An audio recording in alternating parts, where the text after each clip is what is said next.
Hi, good morning guys. Blessed Sunday everyone. Ayan guys, pinasukan ko na lahat ng aking trabaho. Thank you Lord kasi binigyan mo ako ng lakas.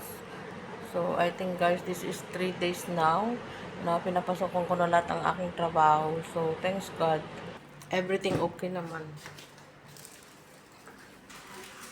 Sana lang bigyan pa ako ng Panginoon ng lakas para magampanan ang aking mga trabaho. Yan, malinis naman ang bahay. So, hindi ako nahihirapan guys. Kasi maintain naman ang kalinisan. So, ayan. Thanks God kasi ah nabigyan ako ng mga trabaho na mga madali lang. Like this house, walang tao. Ako lang.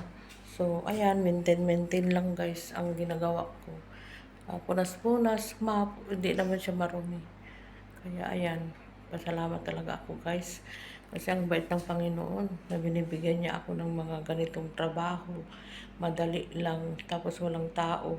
At least, maipagpatuloy ko ang suporta sa pag-i-school ng anak ko. Siya lang, mga 3 years na lang siguro guys, magre-retire na rin ako. Pag natapos na ipesto ko ng aking bunso. So, this is it for today's video. So, yan. Wala man tao. Yan, ito. Wala. Ganyan lang. Linis-linis. Dusting-dusting. Pulot ng ipis. Ayan. So, hanggang dyan na lang muna guys tayo ngayon. Ito lang ang update ko sa inyo. Thank you for watching. And have a blessed Sunday to everyone. Bye-bye.